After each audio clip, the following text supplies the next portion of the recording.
I got some new people, so I got to introduce myself again. Maybe you're just that good, Billy. Where are you going? This way. That's my partner. No, as much as he and I talked about Go Kids, I thought I know this one. I don't know. This is going to be. So I'm going to tell you that, like I've been telling before. So my name is Billy Freeman. I'm WL4B. I'm a ComL, communications unit leader. All hands communications unit leader, communications technician. I'm an EMT. I'm a retired Memphis firefighter after 28 years, and during that time, I was also on Tennessee Task Force 1, which is a federal urban search and rescue team, one of 28 in the country. Mostly, I had 31 national deployments, mostly doing communications. From the Pentagon to every hurricane, to landslides, to earthquake in Haiti, to flooding and tornadoes, and unfortunately, just a lot of suffering. This is our conversation, okay? Because I told them back there, I said, talking about recommending things for a Go Kid is kind of like telling somebody what car to buy, all right? So I'm gonna touch some base on some stuff, but I want this to be our conversation, and you have input. No, I tried that before, that didn't work, because I constantly want to be learning something new. And I'm no expert. I've just been blessed and cursed enough to do it a bunch of times that this is the way I look at it, and I'm just one person. So this is our conversation. So, building your Go Kits. If it has wires, take it to COM. And that's an absolute statement that I've heard many, many times. I don't know, go ask COM. So you got to be kind of set up for that. Because we're going to talk about equipment. We're going to be talking about equipment and personal Go Kits. Personal Go Kits and personal equipment kits. Understanding etiquette, you're working with a lot of different people. Social media, I don't pay any attention to it on an incident. I don't have time to listen to somebody that's not there. There's an important piece to it. I have another one that I talked about a little more in depth, but your comfort matters. If you don't have at least a little bit of comfort, then you're miserable. And so that you have to look at it, it's like, you're not going to be comfortable like you are right now, but you don't have to be just completely miserable either. Okay, you can't bring everything. You Go Kid, yeah, there we go. You can't bring everything. Here's what I use 2 of these. Now, we're a little different. When we punch out for 14 days minimum. And so that may be 14 days sitting in a hotel room staging, or it may be 14 days sleeping on a cardboard box downrange and not showering and not, and eating on the go and that kind of stuff, moving. A USAR task force is 80 people with about 80,000 pounds of equipment hauled by 15 trucks. And we're most everybody, with the exception of, we have doctors and we have some engineers, some structural engineers. Most all of us are firefighters. All of us are trained in all the rescue techniques, the technical rescue techniques. And so we have a lot of equipment, but we can move really fast. And we're downrange at the tip of the spear when the locals or the state asks us to come and help them. And we can move really fast because we are about looking for live people. We don't always end up that way, but we're about looking for live people. That's if you got this, we specialize in collapsed buildings. You got this on top of you, you want a FEMA USAR team to be on, a FEMA trained USAR team to be on you. But I like these rolling duffel bags, soft, wide opening, I carry a 36-inch one and a 20 or 30-inch, I forget which. My equipment goes into the smaller one because you put too much equipment in them, you can't lift them. Especially you've been down there 10 days doing something, and you're like, oh my God, help me get it. I want handles on both ends where I can hoist it up in there. And I've been through a bunch of them. You may have seen rolling duffels that have a zipper top and a zipper around the back, and they split open like that. They're not good. Too much weight, too much you're digging around. And I'll show you kind of how I do mine. And by the way, all the teams, we carry these, we use these bags, these kind of bags. So there's many times when I have to do a remote mission. Most times it will be a fly-in mission, and I may be down there for a couple of days, but there's not a lot of room. I don't know what's going to take me down there. I don't know what's going to come pick me back up. And it may be just 2 or 3 of us. It may be 10 of us. It may be, but that's we call it our day pack, but I can live out of that. Well, I can live out of that for days, but that's about 3 days pack under normal circumstances. You're not going to get to shower. You're not going to get, you learn to shower with bottled water and that kind of stuff. But I can do whatever I need to do out of that. Now, we're talking about equipment and personal kits. So I've got to take some equipment with me, and that goes in that too. So you can't take that big monster of stuff. I'll show you in a second. So some of them I may already hear me say I have this fetish for plastic bags. I'm not sure, it sounds awful, but you can buy all kinds of zipper bags and net bags and all stuff off of Amazon, and that's fine. When I started this business, when I started doing this, Amazon didn't exist. And so I learned to use off-the-shelf grocery store freezer bags.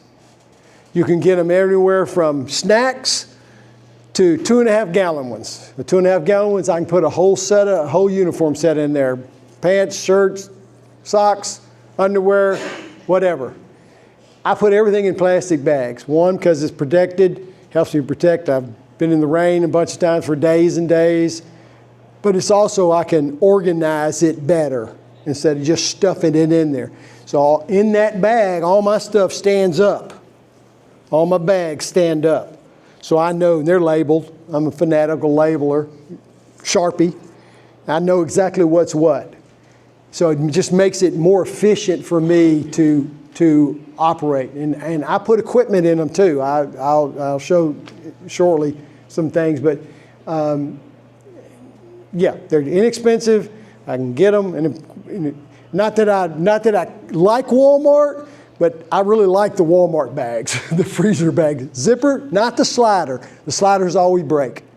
Sliders are good for a few slides. The zippers, the click, click, click. I know that's a lot about plastic bags, but I'm telling you, the core of my kit is built around these plastic bags.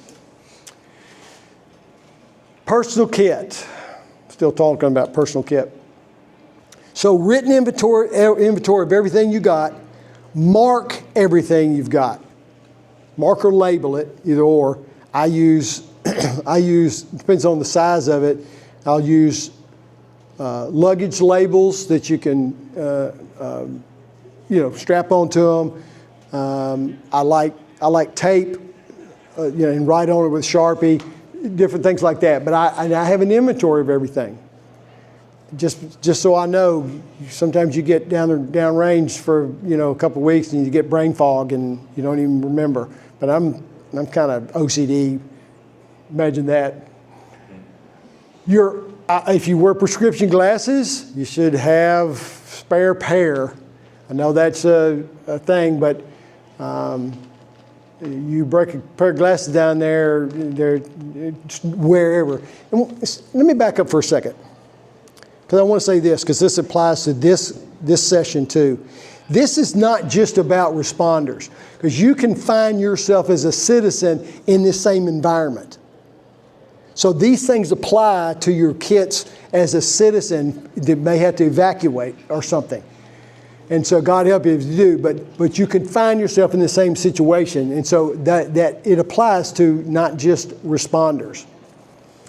Clothing, boots, I'm going back to the underwear again. Boots, socks, underwear, rain gear. I try to wear my uniform. We wear uniforms that are easy to wash and easy to dry. And I mean washing, maybe standing in the rain, getting it washed. Even though you got rain gear. Because I have saturated $300, $400 sets of Gore-Tex rainwear from being in the rain for 5 days. Comfortable leather work gloves. I like leather gloves. I grew up with leather gloves. I've got some of the work mechanics kind of gloves, and they're fine, but I grew up working with leather gloves, and they're just more comfortable to me. I do carry examination gloves with me, nitrite gloves, the rubber gloves, just so I have some. You just never know what you might need to touch. Safety glasses, clear and dark. You can get safety glasses, prescription safety glasses, but clear and dark. A lot of them have light lens. The ones I carry, I can change the lens on them very, very easily. Have them in a little small kit. They're not in a plastic bag. They're in a protective kit. I have a small, lightweight sleeping bag, and it folds up to about like that. It's actually a fleece line. It's very thin. It's just enough to get in. Because as incredible as it sounds, I have slept on this floor in 100 different places before, and that air conditioner right there can freeze your tail off in the middle of the night, especially if you've been outside in the heat all the time. It's just, you have to wet and that kind of stuff. But small, and I have because I've slept on that place in 100 places, and that concrete's hard, self-inflating, squeezes. You got to work at it a little bit to squeeze it down, but it squeezes down about that big. Not bad.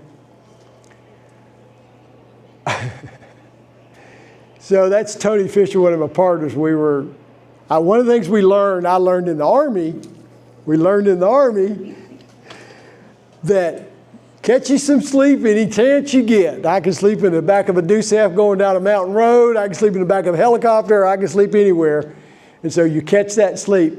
But Tony puts his eye, I carry some with me too, the eye things and earplugs and just comfort. If you can get a 20-minute power nap, it can be good. I told Jelly not to leave. That's the one I was looking for. So that's what I was looking for on the other one. Dadgummit. So anyway, so here, I'm going to go on a little squirrel. There's squirrel. I'm going on a little squirrel deal. So this is Hurricane Michael. This is Panama City, 2018. And there's no electricity for 50 miles. I mean, the sky's gorgeous, everything. And so we're in this completely dark parking lot. Does that look dark? Well, my friend Jelly, who just left, it's always good to have somebody who can do stuff. He hot wires the LED light pole, plugs a generator into it, and we got light, and here's everybody praying to Jelly, who just invented light. I mean, there's not a light for 50 miles except in the parking lot of this college. Wow. But you couldn't have done that 5, 8, 7, 10 years ago because they had mercury vapor and it was 240 volts and all that. Now it's, no volts, 120. And he knew that. Okay, showering in the field. I talked about you don't get to shower in the field, not with a real shower most of the time, unless it rains. Put a good travel toiletry kit together, you know, small, everything you want to compartmentalize. I take a rag and a towel. Now, I can shower. Maybe next year I'll do this as a demonstration. No. I can shower with 1.5 bottles of this water. Is it shower from home shower? No. But it's usually, mostly I'm trying to wash my hair. You know, gets whatever's living in there out of there. But you learn to do that. And basically we call it a knockoff shower. There's other terms for it, but they're not near as acceptable in mixed company. No, hush. I didn't say anything. We call it a knockoff shower because what you're trying to do is try to knock that sweat layer off. And if you've ever done that, you feel cooler when you're not sticky. But I also carry wet wipes with me, so not baby wipes. What do baby wipes have in them, on them? Huh? Yeah, and lanolin or aloe vera or something, which you may knock the sweat off, but that makes you feel sticky. I use 99.9% water or water with a washcloth to wash my body. And if you can take the sweat layer, the sticky sweat layer off of you, I'm telling you, you feel 15 degrees cooler. You may not be 15 degrees, but you just feel cooler. Those will be your best friends. See, that's not a regular wipe. That's a other kind of wipe, because you may have to use that. Once again, I'm saying civilians too. You could easily find yourself using these portable toilets. It's a 5-gallon bucket with a seat, and it's a kit. Once you finish using it, pack it up, put it where they're taken and disposed of, replace the bag, and move on. Don't just sit there filling up the bag. I said that earlier. Like, oh, well, people do that because they don't know what to do. That's probably the grossest part of it now, but hey, that's real. We talked about our shower, blah, blah, blah. Notepad. So what kind of notepad would you carry? Right in the rain. Right in the rain. And it's R-I-T-E in the rain, not W-R-I-T-E in the rain. What size? I'm throw that one at you. Oh, sorry. I like the 4x6 one. Fits in my cargo pocket. It's a little bit bigger, but yeah, I don't go out without one. Now, you got to have the right pen to write in a waterproof paper. No gel pens. That takes too long to dry, and I may be writing in the rain, literally writing in the rain. They have write in the rain pens, but some of the big ones, they're ballpoint, they'll work pretty good too. So what does contact information mean? Who to contact in case you have an emergency and can't respond. Or you're there and can't. But here's a more important thing. Where's all your contact information for somebody you need to contact? Exactly. So you make a list of important numbers that you need to call and have that with you just in case, because nothing ever happens to a phone in a bad situation, right? I got to test my first waterproof phone on a water rescue. I forgot it was in my pocket, but it came out. It was one of the first Androids at the time, and that dude was that deep underwater. It was in my pocket, and I was up to here, and I went, oh crap! Came out, shook it, and it never stopped, never checked up. So that was pretty cool. Cash and coins. What happens when the power goes out? Cash register don't work. So so some small bills, small coin. What's a coin, right? No more pennies. Small coins. If you heard me ask this question earlier, don't answer. There's one business that I've always, there's one business that I always see open in the middle of a disaster zone that's selling their product for cash. Nah, but we'll come back to the Waffle House in a minute. Liquor store. I never have failed to see one open. FEMA uses the Waffle House as a determining factor on how bad a area's been impacted. If it's closed, it's bad. I saw a bunch of closed at Mexico Beach. Bandanas. I learned this from the old Vietnam guys in the Army back in the day. I carry bandanas with me. And plus I was on the tail end of the hippie world. My daughter, I'll tell her that. My sister was a full-blown hippie. So I still use a bandana. I used one in the Army, the large, the shoulder sling ones, the green ones, What can that bandana do for you? Why would you want to wear a bandana? Keeps sweat out of your eyes. Because if you're sweating in your eyes, you feel hot. If it's soaking it up, you're not. What else? You can't see your skin. That's right. One more good one. Bandage. You get wet and throw it around your neck. That's true. Wet, throw it around your neck. That's a good one too. Mask. Come on, give me the real one. Bandage?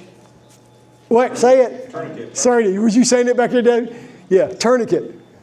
That's why we wore them in the Army. The long ones we could, but anyway, I'm a big bandana fan. So I mean that's so off the wall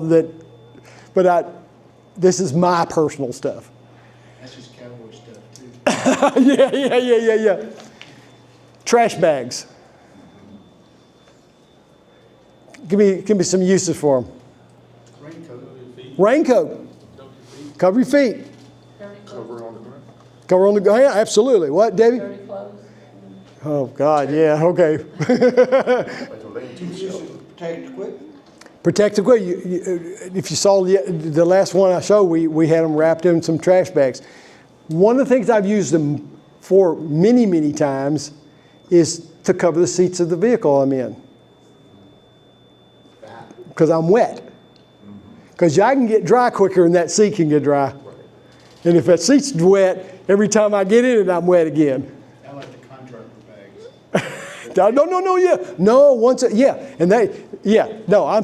carry contractor bag. And they're already fold flat. They don't take up any space. Yeah. Of course, you can't get them back folded like where they were, but N95 masks. We still live in a world where way before COVID, this is 2003, we went to what's called a NSSE, a National Special Security event. We stood by at the Winter Olympics in Salt Lake City, right outside Salt Lake City, just in case there was some catastrophe we need to respond to for them. And one of our members, we arrived at Camp Williams, which is northeast of Salt Lake City.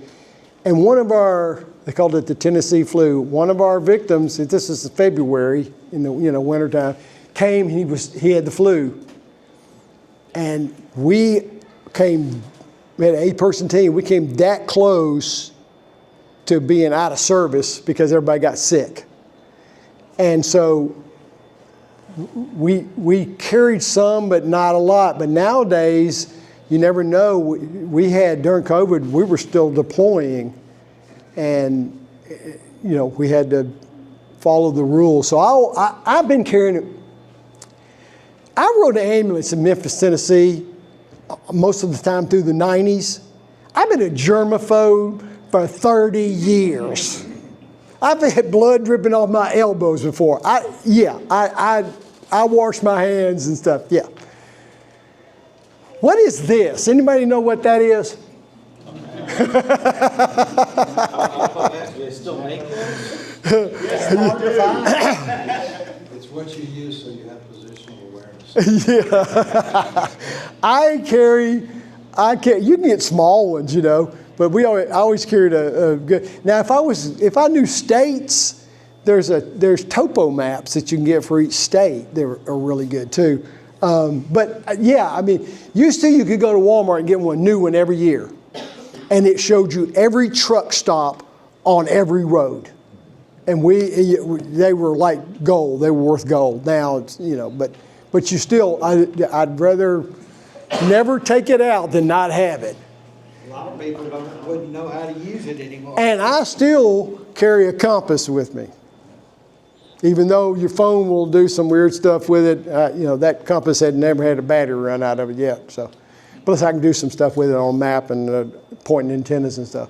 I like stuff bags. I know I'm plastic, but I like stuff bags. I get the right stuff bags for my pillows and different things like that. And I carry a couple little small, you can get these little one-use, not the pods, just powdered soap. Because I may have to do it in a wash tub. That you can carry that seal, put it in a plastic bag. It's got its own plastic, but I put it in a little plastic bag. Go ahead. They make now RVers a lot. They're actually in sheets. Yep. Flat sheets. So I've seen that. Do they work? They work. They do work. And you can fold them in half, tear them in half, and use it for a little load and all that kind of And stuff. that's a great point, because I always want to learn something. So that's new. I'm putting that in my presentation. I'll be dogged. Yeah, I've seen them on TV, but I'm like, okay, I like that. All right, let's talk about equipment. What time is it? Oh, I'm good. All right, remember, you can't take everything. Not even this. What you got? This is not my exact bag, but this is basically my bag. Now, that everybody's trended now to the bags that open up and then fold up, you know, become kind of, I don't like them because that when it folds up, that's not real, that when it's open, that's not real area for me. Because now I got to squish something down in there. That's real area. I know that's weird. Welcome to my world. Welcome to my brain. So that's about a 14-inch. Maybe you can get it go with a 16-inch. Mine fits in the back, in the bottom end of my bag, side to side, my rolling bag. And if I can't get it in there, it don't go. But that doesn't go down with my downrange pack. This goes downrange with my downrange pack. This is a EMT bag on Amazon's military bag. Got MOLLE straps. My bag has MOLLE straps. You don't know what MOLLE straps are, the straps. So, and it's plenty of size, 8, 7, 3.5, folds open. But the interesting thing about it is I can put it on the side of my backpack, but if I need the tools, this is the back, and this is Velcroed to this. This stays on the MOLLE, and you just rip it off. Because it's made for a medic to be able to grab it off. And so I can grab the tool bag off it. I can get a small pair of channel locks, wire cutters, needle nose, small multimeter. I can get all the things I can do anything I need to do downrange with the stuff in that bag. When I go downrange, I'm not considering myself fully equipped like I would be back at the base camp with some additional testers and some stuff. Because if you saw my class before, one thing I say is test all your equipment before you go, get everything set up so you don't have to try to make things down there. I just need to be able to tighten some screws, loosen some screws, pry a door, so I don't know. But I can't afford the weight and size of that big bag. I can afford that. It goes on the outside of my backpack. I got mine, and they use like that for personal Yeah. first aid kit. Yeah. At the surplus store in College. Okay, yeah. Yeah, it's a AFAC, it's a advanced first aid kit pouch, military. But they also call it a EMT, I think they call it an EMT tearaway pouch. But you can stumble across it online. And they're not the perfect, but the MOLLE and the tearaway and everything makes sense. There's all kind of bags. You can figure out what you want, your own want. What kind of tape? This is a weird question, but it's really not. The American duct tape kind. Okay, I'm not a duct tape fan. I'm a gaffer's tape fan. Oh, I am, as am I. Nice. So that was a great little conversation right there. Obviously, I'm going to take some electrical tape, but I took the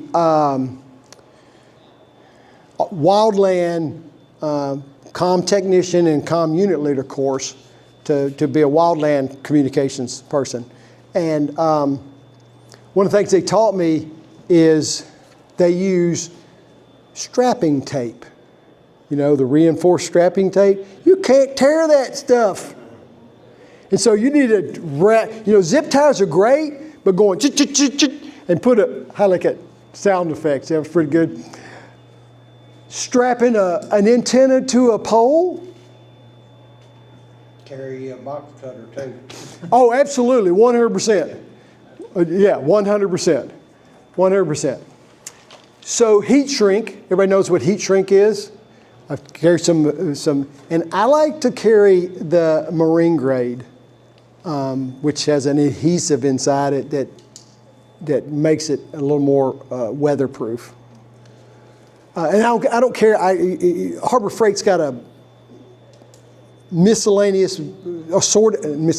assorted size box of it. Fuses. Jelly, well, I wish Jelly was here because he'd be laughing. The fuses is another one of my fetishes. There's the little car fuses, ATCs. Well, there's a small version of it. There's another version of it. There's another version of it. Then I carry glass fuses of assorted size. But I can get all of that in a small plastic bag.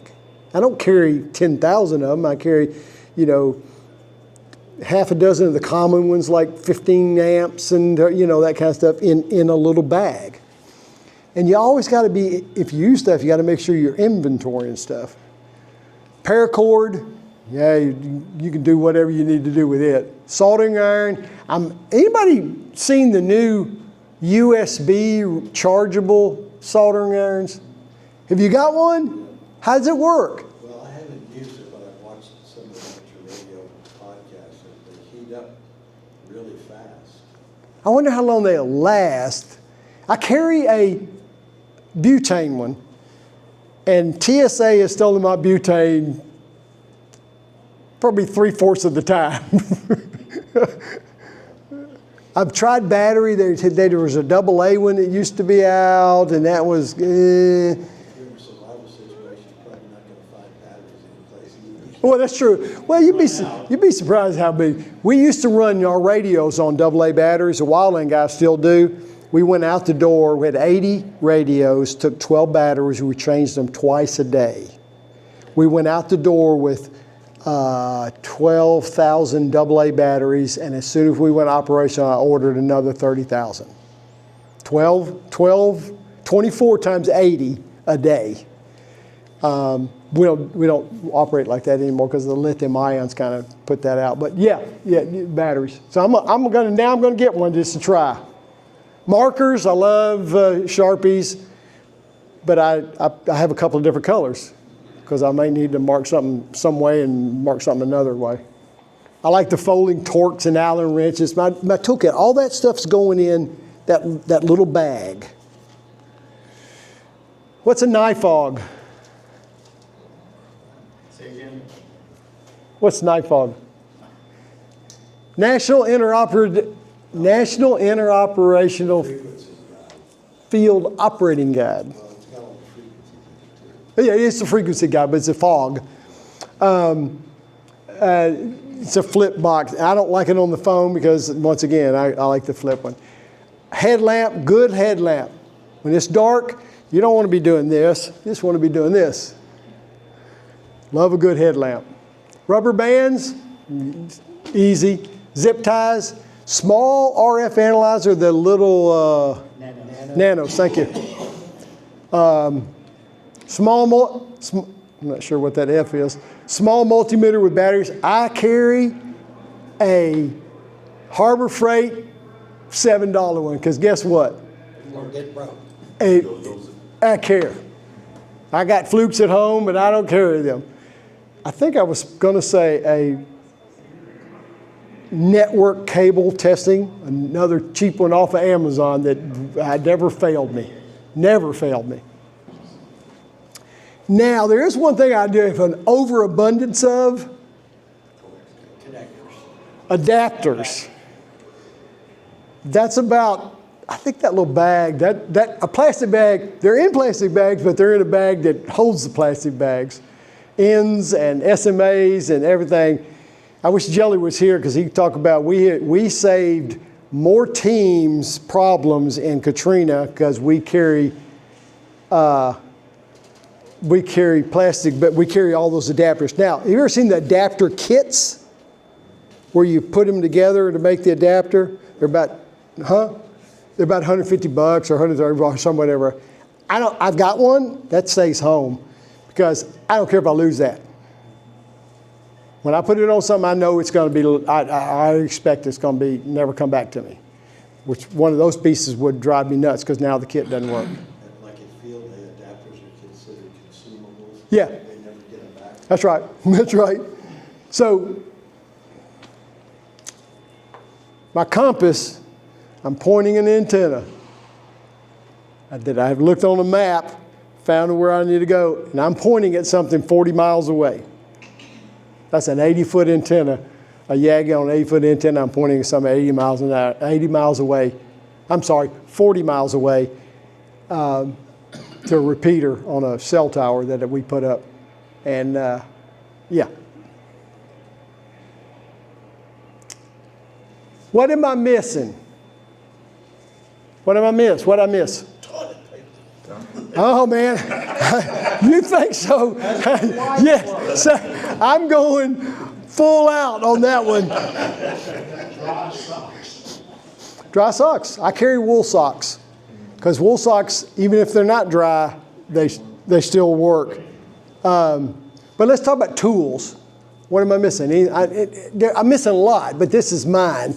I'm just missing what I have used. Some type of crescent wrench. Oh, absolutely. Yeah. I got a small one, and I got about a 6-incher that goes in that bag. Absolutely. One of those 4-in-1 or 6-in-1. Absolutely. Screwdrivers got them. It's 6-in-1 because each one of the holders is a quarter and a 5/16. And get a good one too, by the way, and one that doesn't roll. So if I'm with rescue guys, they got pry bars. But I can't get that in any of my pack or anything. Other than maybe one of those little flat ones or something. But I never thought about that. A sturdy knife you're going to have. I'm a truck guy. I know how to get in a house or a building. Oh yeah, knife. I carry 2 knives. Sturdy ones. Yeah.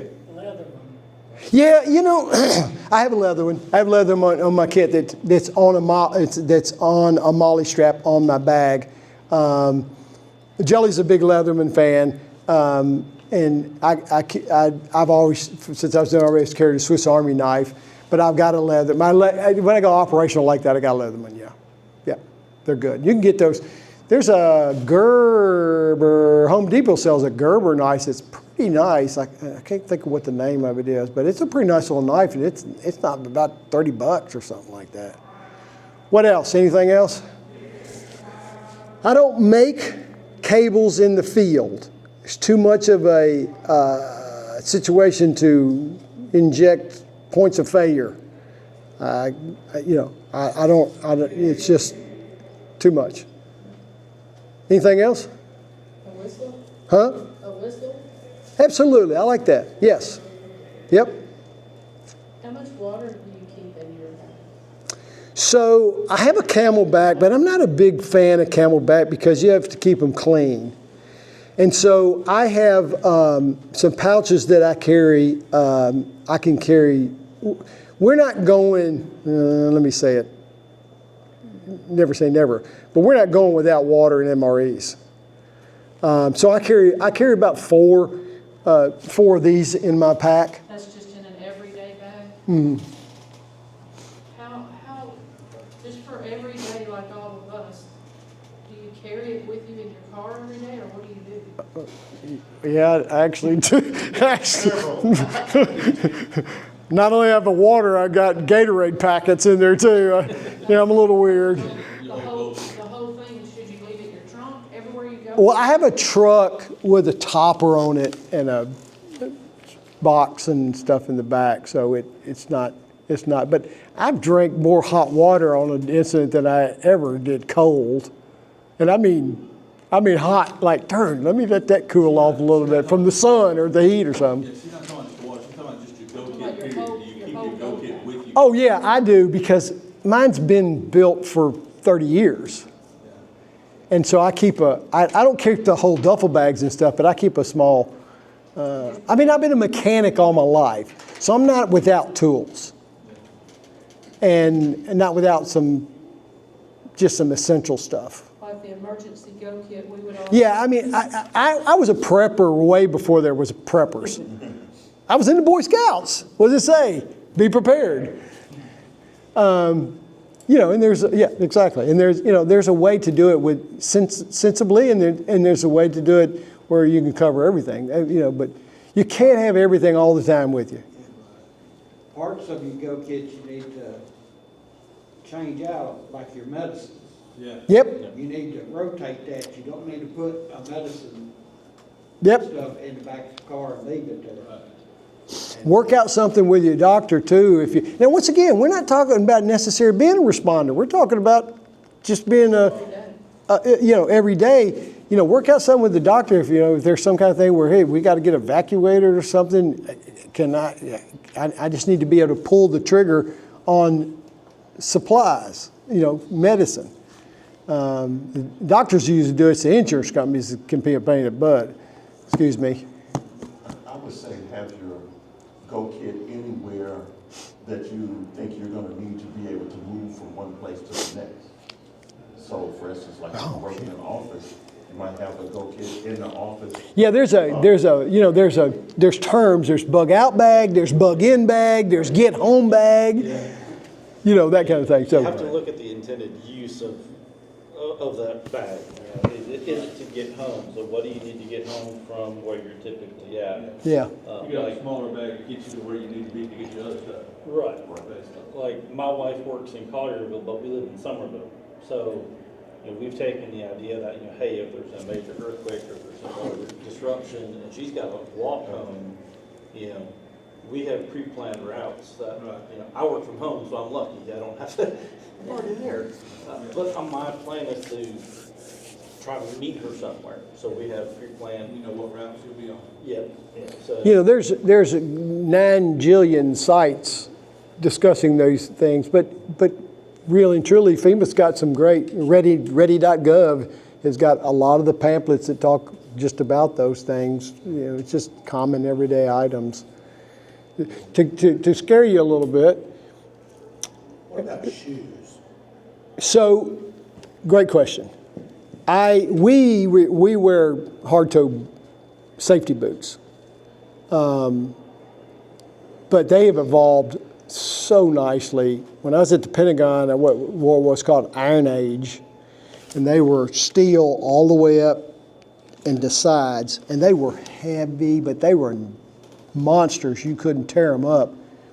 But by the time we'd been there 9 days, everybody looked like Frankenstein trying to drive. So now they're synthetic, plastic, but it's not plastic. I mean, composite toes that are light, and they're alpha boots with a zipper on the side, and they're waterproof. I mean, they're not cheap, but when I'm not going down range, I have not these Merrills, I have Merrill ankle tops that are, there's no toe or anything on them, but they're good, give you a little bit of support, and they're just comfortable, but they're not cheap either. I did the research on those to see what the special ops guys were wearing in Afghanistan. That's a lot of what, those are Salmons they wear, but they're not cheap. So I guess you look for something that's gonna be comfortable for X number of days. I carry extra, the cushion insoles in there just in case I should have changed them already or something, and the good, ruggedized ones, the work ones, because they make a difference. Because your feet, you said to ask the question for a reason. If your feet are bothering you, the rest of your body's bothering you. And keep your feet clean. I clean my feet. You keep your feet clean, and let them air out. Oh my gosh, my feet were wet. I'm not kidding you when I wasn't joking about 5 days, pour water out of your boot wet. And my feet were in that water like that for 5 days. And I finally got a down day when we got back, and they were, I was in flip-flops. I was in my shower shoes all day because they needed airing out, because you get trench foot, and they were just red, and the doctor chastised me. Why do you take your boots out? Well, when did I have time? He knew, because he's a rescue guy too. He aggravated me. But that's a good question. Boots a good question. If you had a compact mirror in there, if you ever had to reflect it for somebody. Oh, I thought you maybe I wanted to look good. No, I'm saying, if you ever was out in the sun. So I actually have a survival aircraft. I used to be a flight crew, and in my vest was a signal mirror. There's a hole in the middle of it. All you got to do is find the sun with that hole, and the sun can be right there, and this mirror will reflect that way. I mean, I don't even know if you can still buy them. I think it was like World War II stuff or something.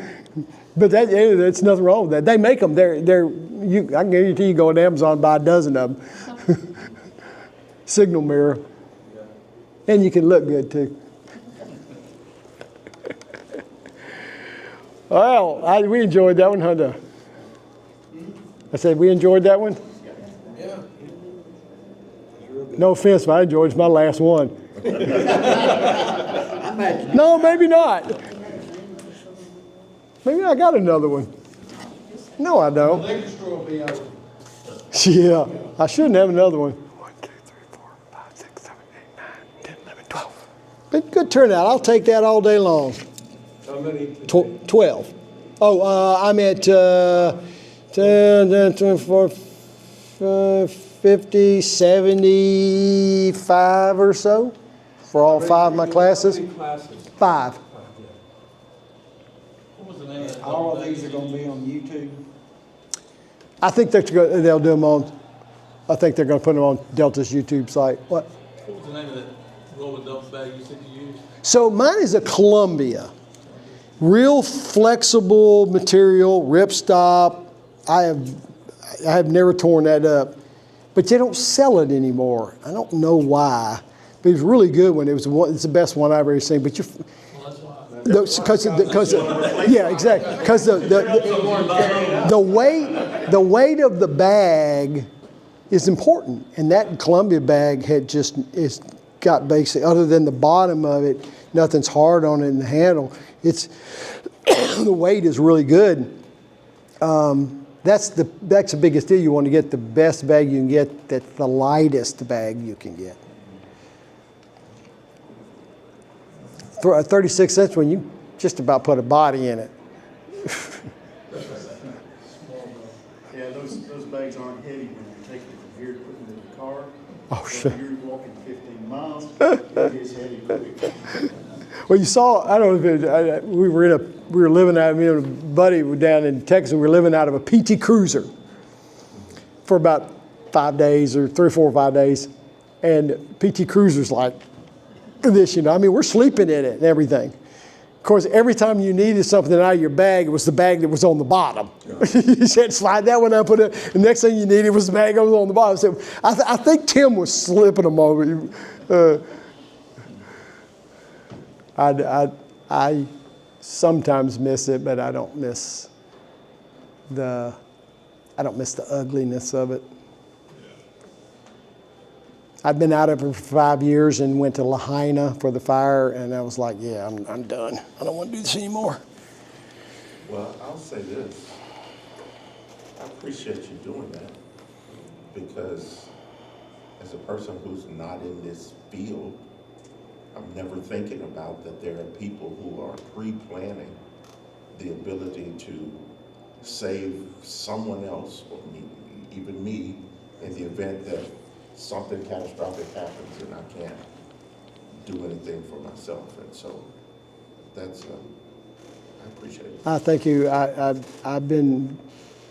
I've lived a pretty adventurous life.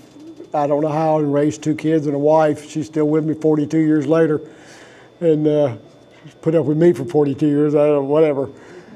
But I've been very blessed to have been able to do that. Very blessed. People feel entitled to it, really, when you think about it. People feel entitled. Oh, yeah, I don't, yeah. People get scared. Yeah. It's fear. I've seen people push other people out of the way to get out of a burning building, and you know, people get scared, and I get it. I get scared. It's scary as hell going to a burning building, but there's a rush to it too. But people get scared because they don't know what's next. When you've taken their, I don't want this to sound ugly, but I had somebody kind of argue with me. Well, I live in a nice neighborhood, and that would never happen to me. And I went, okay. Famous last word. I went, okay. and yeah, when somebody gets desperate, they don't act rational. It's a nice neighborhood until it isn't. You never can tell when you're gonna roll up. All in all, people are great. People are incredible. Their resilience is incredible. But some people don't, get to, some bad situation or something. But all in all, it's been, other than my kids and my, family, it's been the most rewarding thing being able to do that in my life. Kind of life of service, really nice. Do you think of carrying anything for self-defense? So we're not allowed to. But after Katrina, and I want to preface this with, those people in Katrina did not cause their own problem. They were let down. When you're talking about people living low income and don't have cars, and even if they did have a car, how much do you think it cost a week to put a family in a hotel room? Okay? So they couldn't do it, and they were depending on a plan that didn't get implemented. And so so we didn't have any real trouble per se. There was some isolated stuff. But after Katrina, we started doing what we call carrying force protection with us. And it was federal. We started carrying Border Patrol folks with us. They were specialized Border Patrols. They're called BORSTAR. They're all paramedics and rescue techs and stuff. And then we put a group together. It's called ESF 13, Emergency Support Function 13, and they get assigned to us, and they're from Marshals and Border Patrol and all the different every federal agency has a law enforcement arm. The FBI has a police department because they're not police; they're investigators. Yeah, and so they plug up with us just because once again people can get panicky that they would never get panicky before just because of their fear of the unknown, fear of what's going to happen to me, kind of thing. Not that we're fighting them off or anything. It's just that we do have our own protection though. But no, we don't. We're firefighters. We historically don't have to or need to. Sick of Dalmatian on them. Turn the water hose on. Nope, I would never do that. I don't care who asked me to do it. I'm never turning a fire hose on a civilian. I'm sorry, you just have to suspend me. That's not what I got paid to do. Man, that could kill you. Hmm? That could kill you. Yeah, it's just, no, I don't want to, don't even think about asking me because you're going to get an ugly answer and I'm going to get suspended or fired. And that's pretty much the attitude of every firefighter in America. Unfortunately, there's a history there. Protection. And I'm not going to be part of that.